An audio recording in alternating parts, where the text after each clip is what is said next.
Hey, this is Livy spilling all the political tea, straight politics, no chaser. You know, the go to for all your political needs. Think the Bodega Boys, but political. It's millennial politics served piping hot. This episode, I will discuss the overturning of Roe v. Wade via the Supreme Court's Dobbs decision and what that really means for women in and outside of the United States. And I will just start with this. A society that does not respect, support, and uplift women and children should and deserves to perish. Period. Point blank. If you don't know the true value of women and the fact that we are the imaginary table that folks think we should bring something to, you are the problem. Yes, we create life, but we do a hell of a lot more than that. And yet, if that is all we ever did, that would and should be enough.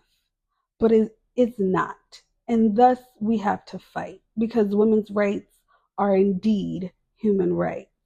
Long before Hillary said that quote in her 1995 United Nations Fourth Women's Conference speech, when she was First Lady, the attorney, feminist, priest, and civil rights advocate Pauli Murray argued specifically that women's rights are a part of human rights. Why, in the year 2024, are women still fighting the fight of their grandmothers to be viewed as equal, as citizens, as human beings? Why the need to humble, cage, and oppress women and girls? Is it because women have significantly evolved philosophically and intellectually since the days of cavemen, and men as a whole have not, and they are still functioning primitively? Terrorize, dominate, eat, kill, sleep, do it all over again? Or is it because if you can control a woman's womb, you can control society and the world? Is it because the more educated women are, the more options they have, and those options no longer include men, marriage, and children, i.e., the plummeting birth rate globally? Is it because when you educate a woman or a girl, you educate a village? But when you educate a boy or a man, you're just educating said boy or man. Hence the need to take critical race theory out of schools and DEI initiatives out of workplaces. Because people, and specifically women, are way easier to control when they are uneducated, ignorant, and pregnant. Now, women have to flee to neighboring states to get abortions. 10-year-olds are having their molesters' babies. Women are dying in hospital waiting rooms while having miscarriages. All for what? So humanity doesn't go extinct? So the world doesn't look like Zendaya by 2030? So a rapist can pick their child's mother? That's so insidious. By not voting third party, or voting for Trump and anyone else but the pantsuit lady, you have created a Supreme Court that reviewed Dobbs v. Jackson, a law banning most abortions after 15 weeks of pregnancy, with exceptions for medical emergencies and fetal abnormalities, and decided that Mississippi law should be upheld, overturning Roe v. Wade, the constitutional right to abortion. So what's next? Supreme Court? Loving v. Virginia? Oh no, they wouldn't do that, since Justice Thomas and his crooked wife would be shit out of luck, huh? Got it. Needless to say, elections have consequences, and those consequences are dire. Next, they are working on getting rid of no fault divorces, like they did in Florida. Well, will they give us child support starting at conception? At least, since fetuses and embryos are humans, right? Exactly. Now you have an Arizona law from 1864, 159 years ago, before Arizona was a state and before black people could vote, that was upheld by their Supreme Court, banning abortion with no exception for rape nor incest.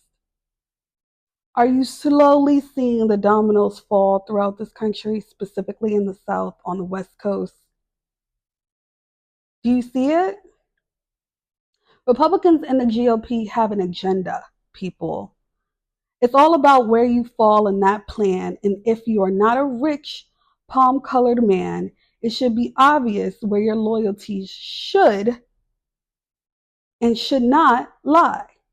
But common sense isn't so common, and there are some people out there that will vote their privilege instead of for the dignity of others. And that is quite telling, and why I want to move to Europe. Specifically to Switzerland, Poland, Netherlands, Italy, France. I don't care. Whoever will take me. Because y'all are trying to screw us over and send us back to a time I'm not willing to go back to. Like BFFR, and make all of which I just said make sense. That was a mouthful. So this episode, my honorable mention goes to, drumroll, Black women. Apparently, it is Black Women's History Month, and I love that it goes from Black History Month to Women's History Month to Black Women's History Month. Perfect. I love that for us. Love, love, love it. Now, I must say this to Black women. So if you're not a Black woman, you can turn this off now. But I know you won't for obvious reasons. I know as a Black woman, we have to protect our peace and not be so quick to be crusaders for justice and have discernment about what we rally and care about. But this one is important. As you all know, if we leave it up to our melanin deficient sisters or women of color to fix it, we will be wearing the veils from the Handmaid's Tale, just like they were wearing pink hats at the Million Women's March after Trump got elected.